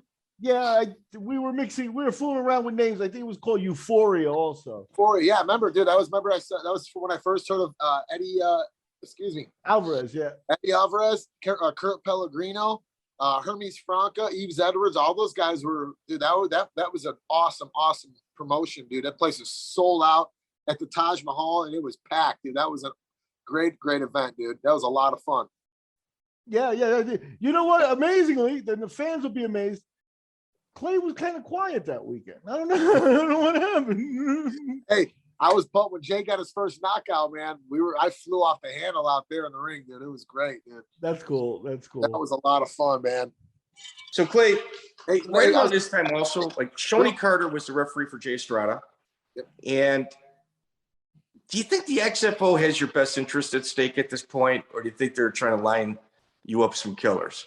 Well, so we get the belt, but they wanted that belt back. Bart wanted it back, obviously. So they're trying to put together, they're trying to put together the rematch, but also keep in mind, there's rumors of the UFC is going to be starting the show called The Ultimate Fighter. Bart tries out for it. Everyone thinks he makes it. There's rumors. You know how it is. Rumors start flying. Yeah. Exactly. So, and then I think, I fought John Strong. I fought Joe Jordan. Here, that's John Strong's 30-5 out of Hard Drive MMA. Yeah. You're 14-3. That's a legitimate, crazy good fight. I had to go to this one. For sure. And Spencer Fisher's the referee. That's right. I forgot. I was thinking eventually we're gonna fight that dude. That's crazy. Spencer was in there. And dude, so we just came from a family wedding out in Addison. Went out there, ate a ton of pasta. Me and Jay stopped at this place, Mario's. A buddy of ours is Mario's on Addison. I'm sorry, Mario's Deli on 20 Addison. So after we're at the wedding, we had to stop at this place because it's so good. My dad and my brother would stop there on their work routes. We got stuffed shells, just ate way too much. I'm like, dude, we get there and I'm still so full. I feel like I'm gonna throw up a pound of spaghetti in the fight. I'm running out there. I got bubble guts, dude. I'm just like, oh man, I'm gonna just vomit all over the cage, dude. So we had to make short work of John, dude. He looked the part. He had a bunch of fights, but I heard a ton of them I heard he used to do a bunch of Wednesday night, bar fight nights and stuff in different Code Holler fights. Exactly. I'm like, do they really do those? Yeah, why do you think this dude's record's as good as it is? But nonetheless, we went out there and he was, we were underdog once again and went out there. And I remember I literally did the Metzger. I picked him up and I spiked him hard, dude. Luckily he just ducked his head, and then we just overwhelmed him, and I started just doing the monkey freaking overhand hammer fist, dude. And the ref finally jumped in, man. And we were starting to come into our own as far as our ground and pound at that point. Just we were going to fight everybody. We didn't care. We didn't care if it was a week or a month. Notice didn't matter. Sign us up, man. Dude, this dude was a Viking. So he goes on, beats Jeff Karstens in the Ironheart Crown Legendary Show, comes back, and there's an 18-9-2 guy out of Iowa that is really hot right now named Joe Jordan. Joe Jordan, everybody kept saying is legit, and look at his son. Look what his son is doing in wrestling right now. Toughest fight in my life. Top 3 dudes that I've ever, toughest guys I fought. Guaranteed him. Gilbert Melendez. As far as toughness, those 2 are probably the toughest ones, man. Wow. Maybe not the most skill, honestly. Not the most skill, but dude, that's when I was able to let my hands go, because I think Joe was at that point where he was confident in his hands, and guess what? I tried to shoot on him 2 or 3 times, and he wrestled with. He was training with the Militich boys, so he could wrestle. This boy, and he was big. Remember, Mike? Remember what he wore? He wore a rash guard. He was so heavy and out of shape. He just, he didn't have the athletic looking body, you know what I mean? So he wore a rash guard, and I was like, during the fight? During the fight, yeah. But not just a short sleeve one, but I'm like, I'm going to beat this chump's ass. I didn't know nothing about him because I didn't care who I was fighting at that point. And I'm like, I'm going to whip this dude. But I shot 2 or 3 takedowns in a row, and no one was stopping my shots back then. He stopped all of them, dude. And my shoulder was starting to click. I'm like, oh damn. He was he had heavy hips, man. And I was like, oh man, I think my shoulder just popped in and out real quick. I'm like, all right. Oh. And then 2 or 3 more, same thing. I'm like, okay, I'm gonna have to figure out. We gotta switch up our game plan. I'm like, all right, we might have to box, and I just looked. It's time. awful. It's time to That use was them. it, man. I was trying to be like you, dude. Bust these bad boys out. Dude, and my stance, everything looks so bad, and he's got like a freaking frying pan of a face, dude. Ugly mug, dude, uglier than me, and I'm just not phasing him, bro. And his nose is bleeding. He's busting me up too, and we're literally having a boxing match, dude. And that was the first time I ever just stood him through because he was stopping my takedowns, and Monty and I think Matt Hughes might have been in his corner. And you know what? Then I started wearing on him and weather in the storm. In the meantime, my brother is fighting in Hawaii. Against Tyler Latis, dude. Yeah. Jay's fighting. Yeah, Tyler Latis down there. It's my birthday too. I forgot. Yeah, I think I just turned like 25 that day. It was decided. Was it December 8th on that one, Mike, or no? December 10th, right after. Okay, I'm sorry. It was a couple days after, 2 days after my birthday. And finally, end of the third round, we pulled this. You know, I think we faked. Shot, got him down somehow, and you could tell the wind went out of his sails. And I just get on top, and I'm pop, pop, pop, pop, pop. This stuff just bounced. His head's bouncing off the mat. And Rob Hines pulls us off. And there is no joke. There's at least 5 seconds left.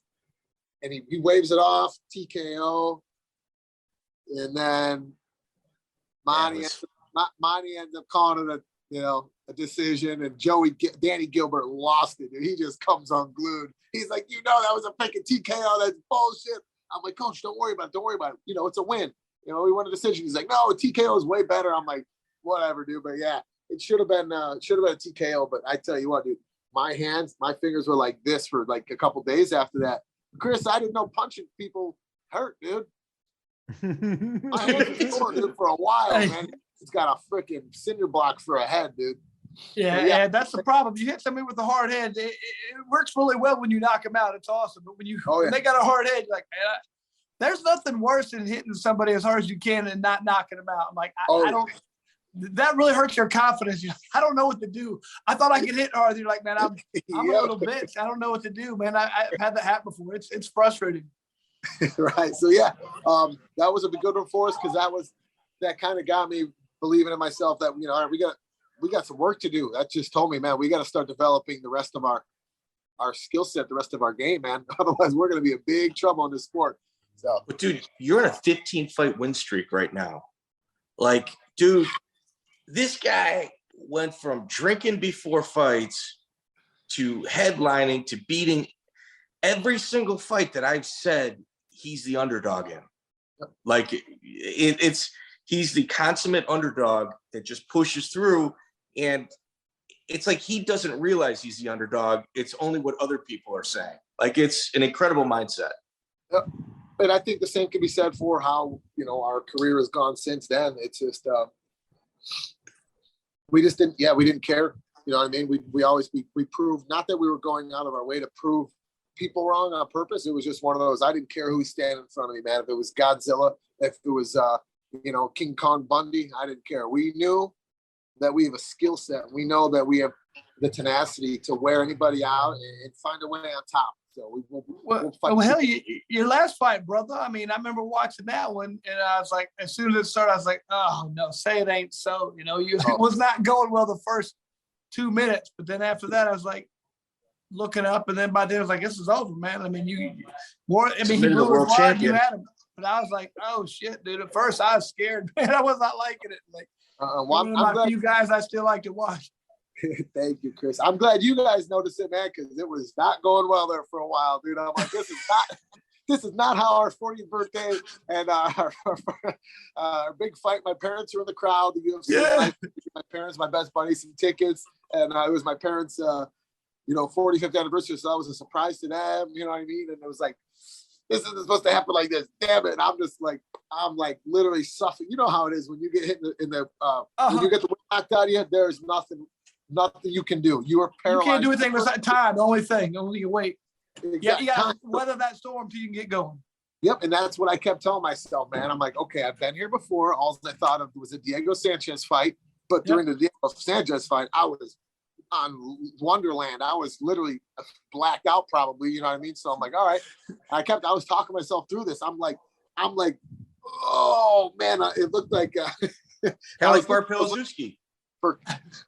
Exactly, man. So that's what it is. The indie grind prepares you for that.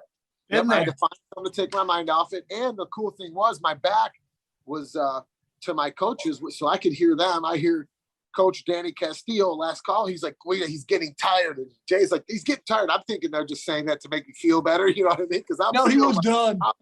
I'm like, oh, I'm laughing at myself, dude. Like, come on, dude, don't be a pussy. I'm like, you're gonna be fine. And then Coach Joey's like, dude, they're like, we can see him. He's getting tired. I'm like, well, he should be. He's freaking kneeing me in the head, the skull, the collarbone. He's still a lot of punches. Right, but I can't see he's getting tired. And the whole time I'm thinking, all right, I'm expecting here comes the choke. That's what I kept thinking. They were going to try to guillotine me the whole fight. You know, yeah. He's seen my track record, so I'm just waiting. I'm just be like, okay, here we go. Get ready for this, you know. And next thing you know, I felt like I, found my glasses or something, or my contacts. I put them in almost. I'm like, all right, here we go, dude. And I was just like, and then all of a sudden, he just starts walking backwards like this. Like, oh my God, I got you now, dude. And I sized him up, man. I'm like, okay. I just took him down and passed his guard real easy. I'm like, this dude's a black belt? No, yeah. This dude's a world champion. So yeah, it was just one of those, it's digging down and believing. You know, we've been through it 1,000 times, but just in different forms, in different ways. And we just stayed true and listened to our coaches. And then they ran in, and I'm sitting in the stool. I'm just like laughing. I'm like, let me guess. Who do you think won round one, coach? I'm like, that didn't go very well. They're like, dude, Castillo was so intense. He's like, dude, you got this. He's dead over there. I'm like, okay, maybe they're just saying this to, keep my morale up, because I'm thinking I'm still down. You know what I mean? It was a 10-8 round. Probably a 10-8 round at that point. But they're like, dude, you got to come right at him. They're like, go right for him. So I'm like, all right, that's it. I just started swinging. And that was that, man. Rest is history. So right around this time, Clay's mom and dad are kind of becoming local celebrities. Like Mrs. Guida at these events, she would give you as much time as you needed. And at this point, she told me that, we live on a cul-de-sac, and whenever we'd see a police car, we knew they were coming to our house. We just knew they were coming to our house. Yeah, because it's an unincorporated area, so cops aren't supposed to come down that road. And when they did, it was, they would pull right in the driveway. They're like, oh boy, here we go. What now?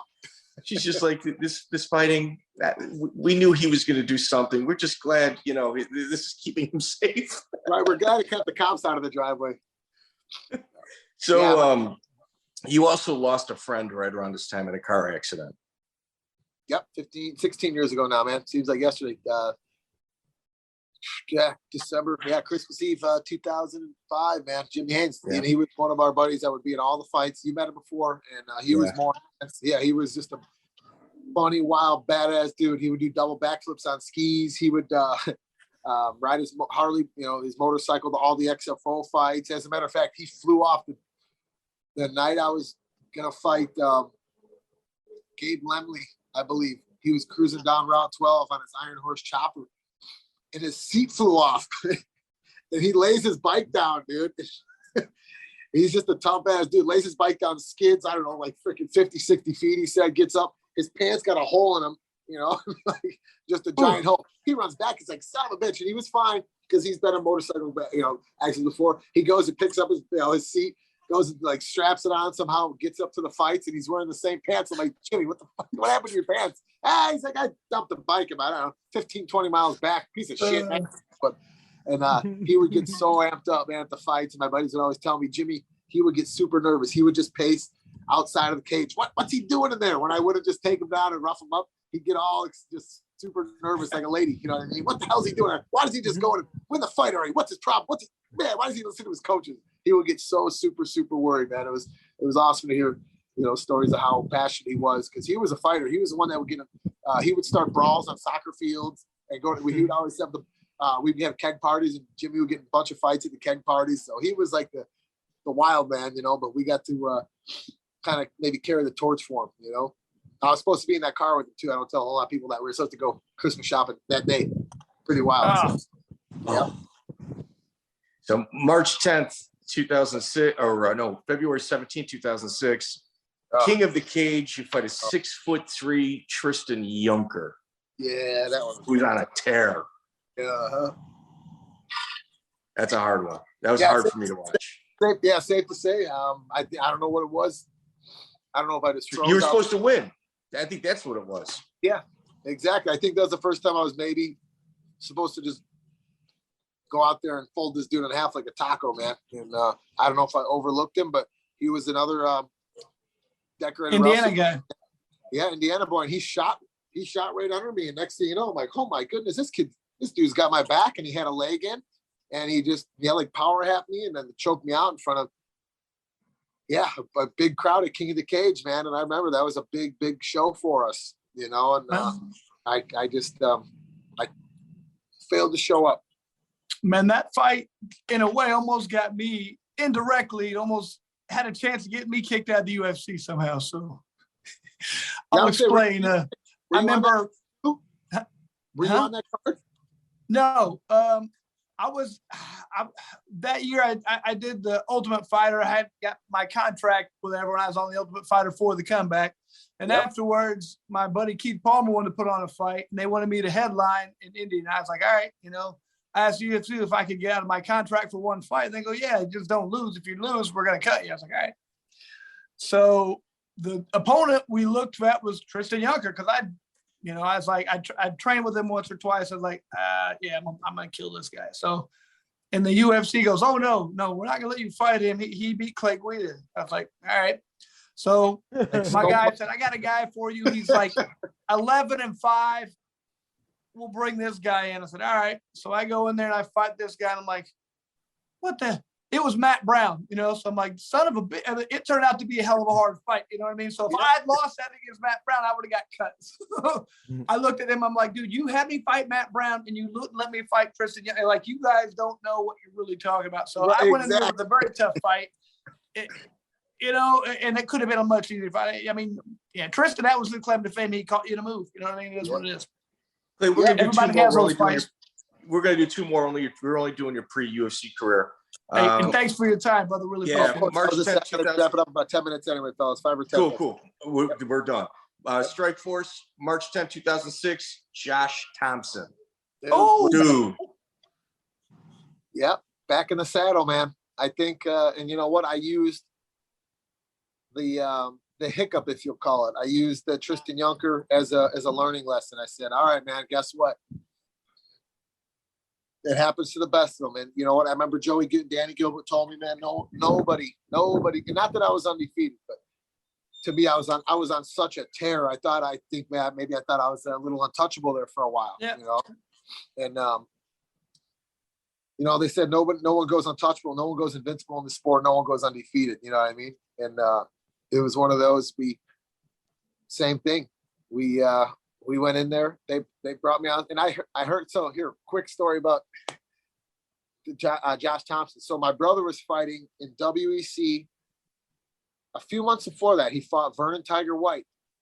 Correct? He got us a fight out there. And Vernon Tiger White, remember he was in UFC. He fought Chuck. Of course.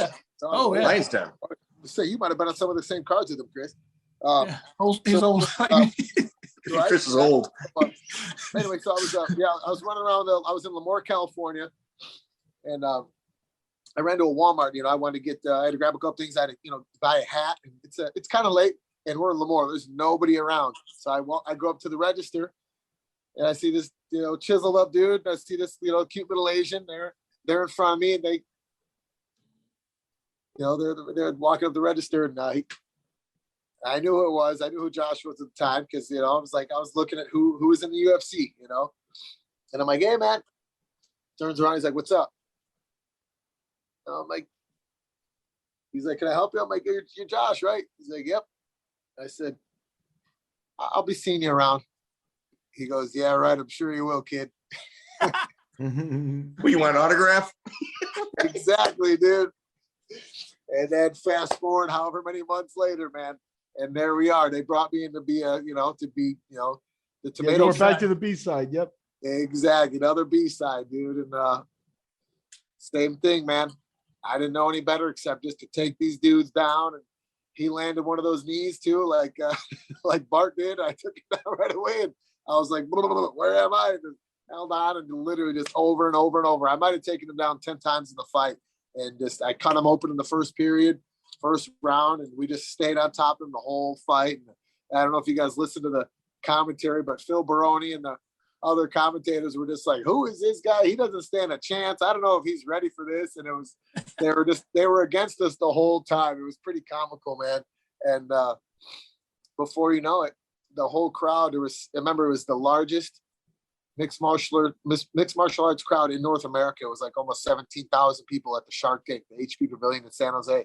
And the only two people there cheering for us were my cousin Chris and Andy. And they were way up in the nosebleeds. They gave us two seats, so I gave them to them. And they were way up there in the rafters, dude. And everyone was cheering against us except those guys and, our corner man, dude. I did a victory lap. I did a victory lap on my house. For sure, right? And that 8. So they're about to give us a belt, and I turn around, dude. Who's standing there behind us? Chuck Norris. They brought him in. It was his 65th birthday, dude. So Chuck Norris presented the belt, wrapped it around. It's like Dana White does with the UFC belt. That's too cool. It was pretty awesome, man. It was. All right, we're gonna wrap up with this next one. Gilbert Melendez, was this your first run-in with the Diaz brothers? No, so we were cool with them, man. So, check it out. We were cool with them. We trained in the same. How about this? We warmed up in the same locker room as them against Josh Thompson. And here's how gangster and badass the Diaz brothers are. Because let it be known, I love the Diaz brothers and they fight. But yeah, we had a little differences. Whatever, no big deal. But dude, they're warming up. We're in the same locker room warming up for Thompson. He's warming up for his opponent. Dude, they're wearing blue jeans while they warm up and having a full-on fight. Blue jeans and no shirt on. And they're doing jiu-jitsu and boxing each other in jeans and a belt. I'm like, these dudes are badass dudes, man. This is hilarious, bro. I'm telling you, they're having a full-on fight in jeans and their black Vans or whatever, dude. Like, this is classic, bro. Yeah, there's no acting going on in what they do, man. That's just as true as it gets, bro. No doubt about that, man. Two of my favorite dudes. Only other question I have for you: how did this? How'd the slapping you in the face from your brother? How'd that come about? Dude, another thing we can thank Joey Gilbert for. So he used to corner Jay, and then he would slap Jay in the face for his fights, and then they would both corner me. And then one time Joey's like, "Hey, you do it." You know his voice, Mike. Yeah, you go ahead. So he let my brother. He passed the torch. Joe Pesci voice. Yeah, and my brother's been doing it ever since, man. Okay. Yeah, that's people like that. It's from Joey Gilbert, man. That and so many other awesome things. So obviously you lost to Gilbert Melendez by split decision. Oh, yeah, that was talk about a barn burner. And that's where he became one of the, just the toughest, baddest dudes I ever fought to. And you know what? He came back because I took him down. I got his back and I had his back good, man. I had that choke in, dude. And I could hear him. He was doing the gargle, I got him. And you know what he did? He did the old Mendes. He's got that. He does that like spin that he's done before in his fights, bro. And he just spun and he bounced me on my head, bro. And that was it. That was early. I had him in the first round. I had him dead to rights. Literally 5 rounds. I mean, I had a title. What do you call it? Defense right there. And you know what? I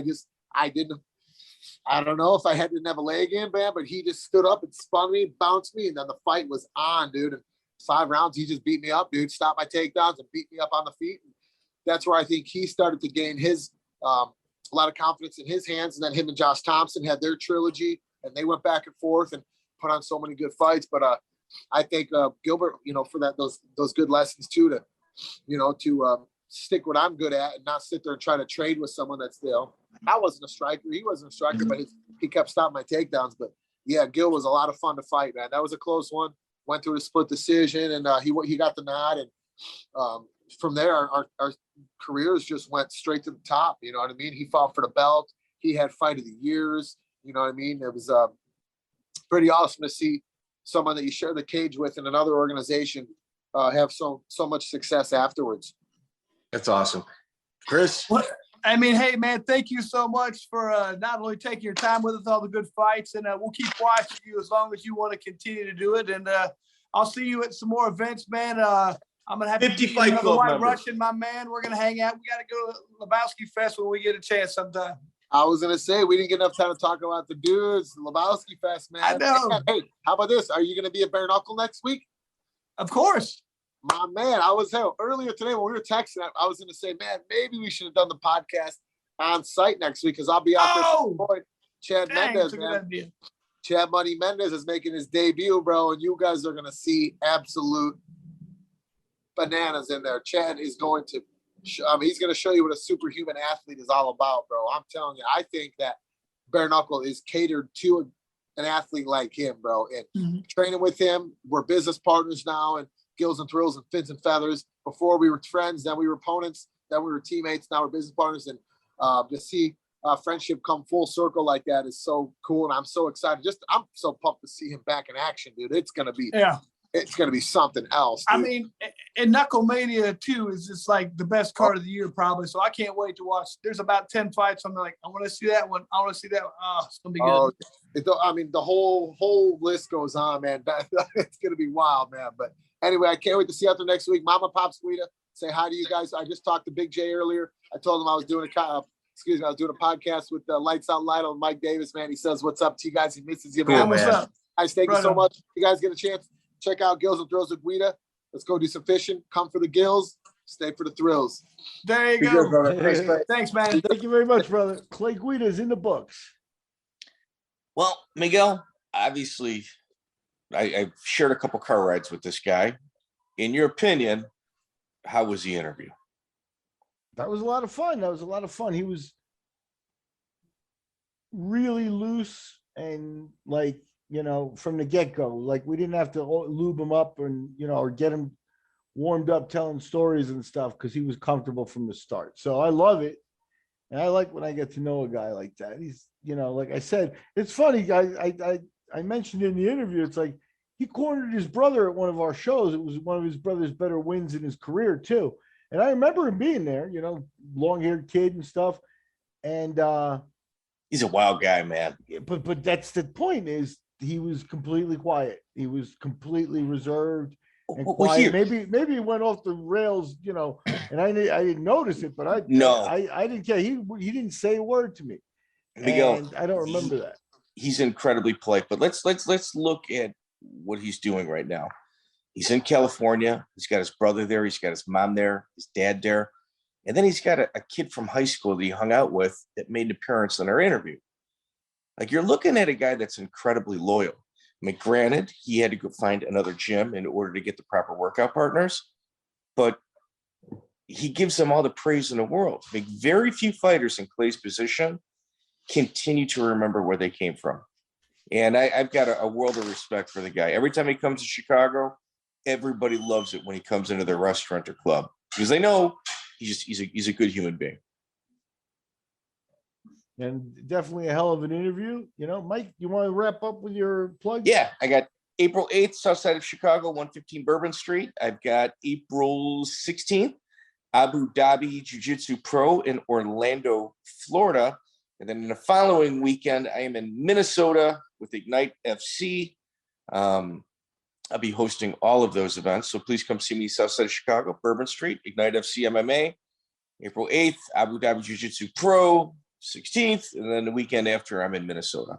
So I don't know. I thought it was a great interview. And, we're going to continue chipping away at people's independent grinds. So I thought Forrest Griffin was fantastic. This was an absolute amazing follow-up. Check out the full interview on iTunes, Spotify, and all major podcast platforms.